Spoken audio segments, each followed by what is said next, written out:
আকাশবাণী কলকাতা স্থানীয় সংবাদ পড়ছি সুদীপ বসু। রাজ্যপালের পদের অমর্যাদা এবং শৃঙ্খলা ভঙ্গের অভিযোগে কলকাতার পুলিশ কমিশনার ও এক ডিসিপির বিরুদ্ধে কেন্দ্রীয় স্বরাষ্ট্রমন্ত্রক ব্যবস্থা নেওয়ার প্রক্রিয়া শুরু করার নির্দেশ দিয়েছে। রাজ্যপাল সিভি আনন্দ বোস নিজে কলকাতার পুলিশ কমিশনার বিনীত গোয়েল ও কলকাতা পুলিশের ডেপুটি কমিশনার সেন্ট্রাল ইন্দিরা মুখার্জির বিরুদ্ধে স্বরাষ্ট্র মন্ত্রকের কাছে রিপোর্ট পাঠিয়েছেন। তার ভিত্তিতেই নির্দেশ বলে জানা গেছে। রাজ্যপাল তার রিপোর্টে জানিয়েছেন, ওই দুই পুলিশ কর্তা এমনভাবে কাজ করছেন যা সম্পূর্ণরূপে একজন সরকারি কর্মচারীর কাছে অভিপ্রেত নয়। গত মাসে কেন্দ্রীয় স্বরাষ্ট্রমন্ত্রীর কাছে রাজ্যপাল এই রিপোর্ট পেশ করেছেন।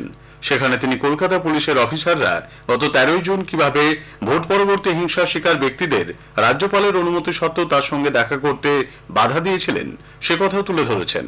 গত 4 জুলাই সেই নির্দেশের প্রতিলিপি রাজ্য সরকারের কাছেও পাঠানো হয়েছে। রাজ্যে 4 বিধানসভা আসনের উপনির্বাচনী প্রচার অভিযান আজ সন্ধ্যায় শেষ হচ্ছে।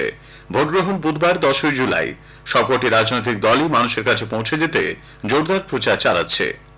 নির্বাচন অবাধ ও শান্তিপূর্ণ রাখতে নির্বাচন কমিশন অতিরিক্ত 15 কোম্পানি বাহিনী মোতায়েন করেছে। 4 আসনের জন্য মোট 70 কোম্পানি বাহিনী ব্যবহার করা হচ্ছে। উত্তর দিনাজপুরের রায়গঞ্জে নির্বাচনে মোট 16 কোম্পানি কেন্দ্রীয় বাহিনী মোতায়েন থাকছে। নদিয়ার রানাঘাট দক্ষিণের জন্য 19 কোম্পানি, উত্তর 24 পরগনার বাগদা আসনের জন্য 20 কোম্পানি এবং কলকাতার মানিকতলা আসনের জন্য 15 কোম্পানি বাহিনী মোতায়েনের নির্দেশ দেওয়া হয়েছে। সুপ্রিম কোর্টে আজ ডাক্তারিতে ভর্তির নিট ইউজি পরীক্ষা নিয়ে একগুচ্ছ আবেদনের শুনানি হবে। নতুন করে যারা পরীক্ষা দিতে চান তাদের আবেদনও শোনা হবে। সর্বোচ্চ আদালতের ওয়েবসাইটে দেওয়া মামলার তালিকা থেকে জানা গেছে যে প্রধান বিচারপতি ডিওয়াই চন্দ্রচূড়, বিচারপতি জে.বি. পারদিওয়ালা এবং বিচারপতি মনোজ মিশ্রের ডিভিশন বেঞ্চে মোট 26টি আবেদনের শুনানি হওয়ার কথা। ছাত্রছাত্রীদের একাংশ এই পরীক্ষায় কথিত অনিয়ম বিষয়ে পৃথক ও নিরপেক্ষ তদন্ত চেয়ে আদালতের কাছে আবেদন জানিয়েছে। কেন্দ্রীয় সরকার ইতোমধ্যেই সুপ্রিম কোর্টে এ বিষয়ে নিজেদের অবস্থান জানিয়ে হলফনামা জমা দিয়েছে। National testing agency NTA college বিশ্ববিদ্যালয়গুলিতে ভর্তির প্রবেশিকা পরীক্ষা সিইউইটি ইউজি 2024 অ্যান্সার কি প্রকাশ করেছে। প্রার্থীরা আগামীকাল পর্যন্ত সেই অ্যান্সার কি সম্পর্কে অভিযোগ জানাতে পারবেন। খুব শীঘ্রই চূড়ান্ত ফলাফল প্রকাশিত হবে বলে মনে করা হচ্ছে। এই প্রথম সিইউইটি ইউজি পরীক্ষা হাইব্রিড মোডে নেওয়া হয়েছিল। 15টি বিষয়ের পরীক্ষা ছিল খাতা কলমে, অন্যদিকে 48টি বিষয়ে কম্পিউটার ভিত্তিক পরীক্ষা নেওয়া হয়। 13,40,000 প্রার্থী 261টি কেন্দ্রীয়, রাজ্য সরকারি, ডিমড এবং বেসরকারি বিশ্ববিদ্যালয়ে ভর্তির জন্য আবেদন জানিয়েছিলেন।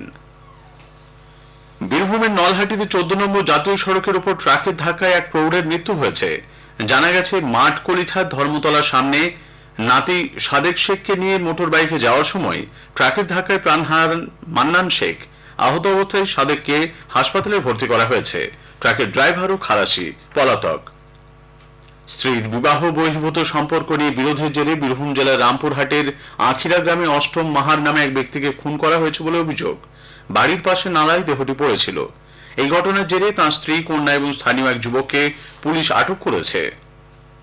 পানীয় জলের দাবিতে গতকাল নকশালবাড়ি খড়িবাড়ি রাজ্য সড়ক অবরোধ করে বিক্ষোভ দেখিয়েছেন নকশালবাড়ি দক্ষিণ স্টেশন পাড়ার বাসিন্দারা। জানা গেছে, গত 1 বছর ধরে এলাকায় জল নেই। 3-4 কিলোমিটার দূরে গিয়ে সাধারণ মানুষকে জল নিয়ে আসতে হয়। বারবার প্রশাসনকে জানিয়েও কোনো লাভ হয়নি। দ্রুত সমস্যার সমাধানের আশ্বাস দিয়েছেন শিলিগুড়ি মহকুমা পরিষদের সভাধিপতি অরুণ ঘোষ। পথ নিরাপত্তা নিয়ে সাধারণ মানুষকে সচেতন করতে রাজ্য সরকার যে উদ্যোগ নিয়েছে তার জন্য সড়ক দুর্ঘটনার হার অনেক কমেছে বলে মুখ্যমন্ত্রী মমতা ব্যানার্জি জানিয়েছেন। সেফ ড্রাইভ সেফ লাইফ দিবস উপলক্ষে আজ নিজের এক্স হ্যান্ডেলে তিনি দুর্ঘটনা এড়িয়ে মানুষের জীবন বাঁচাতে সবাইকে নিয়ে কর্মসূচিতে আরো জোর দেওয়ার কথা উল্লেখ করেছেন। রাজ্য সরকারি তথ্য ও সংস্কৃতি দপ্তর বাংলা 1431 নতুন যাত্রাপালার তালিকা ও বিবরণী সম্বলিত যাত্রা দর্পণ প্রকাশ করেছে। পশ্চিমবঙ্গ যাত্রা একাডেমি আয়োজিত এক অনুষ্ঠানে গতকাল এর উদ্বোধন করেন রাজ্যের মন্ত্রী তথা পশ্চিমবঙ্গ যাত্রা একাডেমির সভাপতি অরূপ বিশ্বাস।